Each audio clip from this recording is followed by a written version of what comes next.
Well, good morning. I've got an assistant here with me today. I have my baby Yoda here with me because, of course, The Mandalorian's new season starts today. So my wife and I are very excited about that. So we'll be watching that later today after we finish up with work.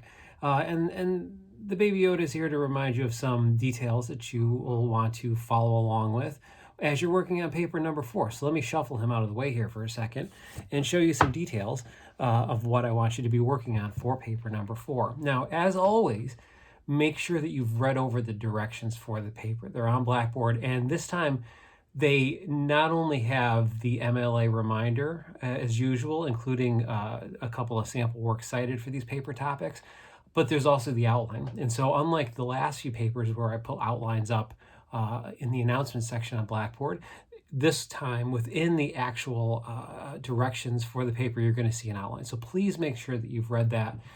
That's also supplemented with the video that I posted, I think it was on Monday, with how to use the database. So read those over. Again, if you have any questions, let me know. But let me just break down a few things that I want you to keep in mind as you're working on this essay.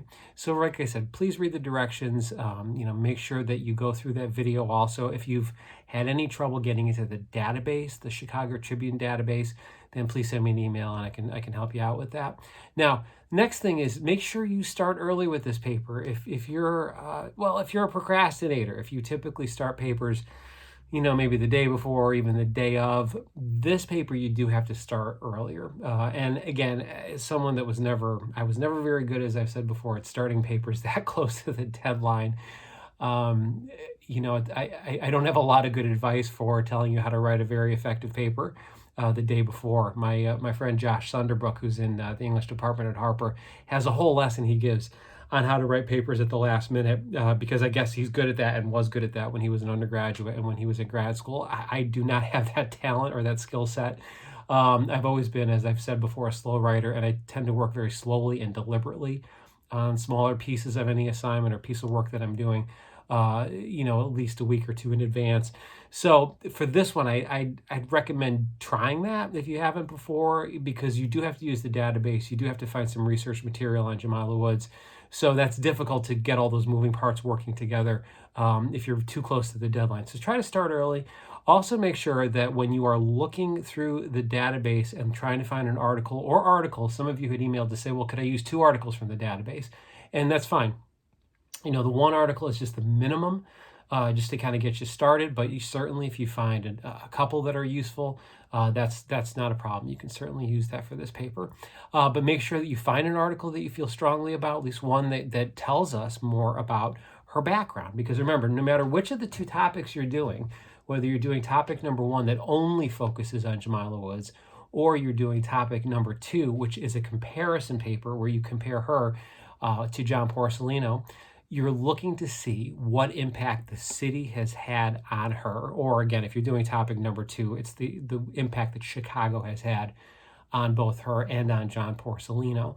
So that's what you're looking for. So when you're doing your research, and remember, this is a bit of a preview of what you're going to do in English 102. When you're doing this kind of research, that's the question that you need to answer. So as you're going through the articles and you're looking through the database, your goal is to find information on her background. How did she get started as a musician? What else can we learn from her also? I'll talk about that more in a minute after I put down the board here. But also make sure that when you're using anything from the articles, you cite all of your sources. Don't go online and try to find material on her and then splice it in without citing it, because that's plagiarism and you'll fail the paper if you do that. So make sure you're citing everything. Make sure you're using the database to find this information. And then remember, in the second half of the paper, you're analyzing one of her poems. You're welcome to use Daddy Dozens again, since you all did a short analysis or a short discussion of that poem at the end of the midterm. But for this time, you're welcome to use that if you want to use a different poem. Again, there's other options that are available up on Blackboard. And again, if you're doing topic number 2, that's where you would be doing a comparison between one of her poems and then his story Belmont Harbor. And I talked about that in the other video earlier this week. So those are some suggestions. Now, let me mention a couple of other things. Oh, I also have on my R2-D2 hat. I forgot to mention that. It is Halloween weekend, so you'll see I'm wearing my my R2-D2 hat. Yes, I am in my late 40s, and I did grow up with Star Wars, in case you're wondering why I've got all this Star Wars stuff. And I like the last couple of movies. I don't like the prequels too much, but the last few that were released over the last few years, I thought were really good. At least the first two. The last one was a little choppy, but they're fun films.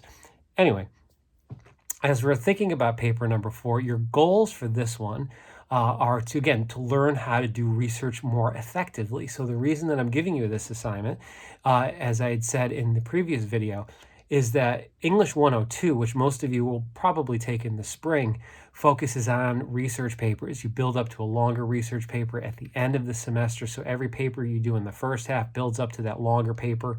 And the length of that paper can vary. It depends on how your professor for that class structures it. The papers can be anywhere from 7 to 10 pages, sometimes longer in English 102 when you get to the end, the final research paper. And so you're going to have to get accustomed to using the databases. I don't know if in the spring semester, since we're also online, as you probably know, how much you'll have to access books from the library. Again, that depends on your professor. The library is, available, and you can get books through curbside pickup, I believe, from them. But for our purposes, for this class, all you need to do is use the database. So again, if you've had any trouble logging in, please let me know. I'll be happy to help you. Remember, you're just using your user ID and your password, the same one that you would use in your email or for when you're registering for classes. And get accustomed to that, because again, not just in your English 102, but in other classes that you're going to be taking as you go further along in your college career.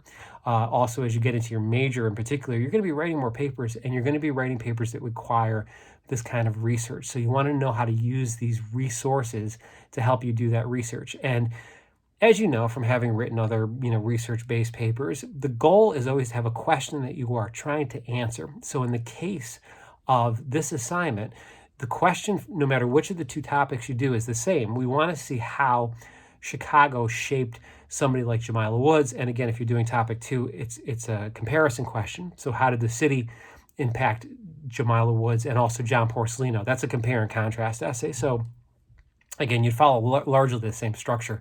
It's just you have a little more option in terms of doing a comparison between these two Chicago-based writers. So as you're looking through the articles in the database on Jamila Woods, some of the things to look for would be the following. So let me just give you some suggestions. We know from reading her poem for the midterm that her father is a doctor, okay? And we also know a little bit about where she grew up if you've read some of the other poems that are on the Poetry Foundation website. This is almost like solving a mystery. These are all like clues that you put together to solve a problem or to answer a question.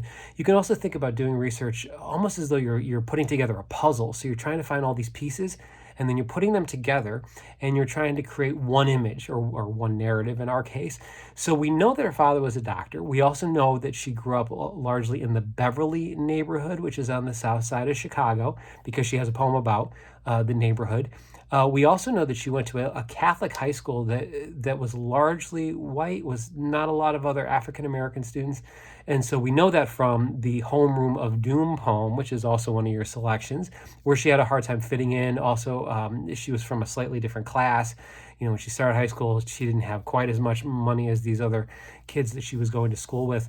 So within her poems, we already have a lot of information about her. But as you do research, what you're going to find is more information about her background. Some of you have already done some of this research, and you found out the following by reading these articles in the database. A lot of you have mentioned, well, we know that she started singing when she was in church as a kid, when her grandparents or parents would take her to church.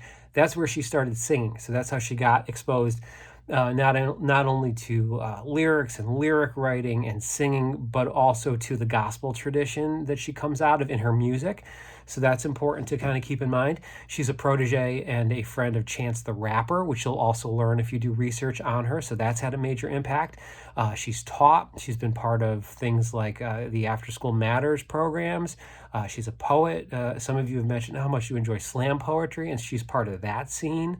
And I've given you that clip of her reading Daddy Dozens from a performance she did, I think at our alma mater. She went to Brown University, another piece of information you'll find if you do research on her.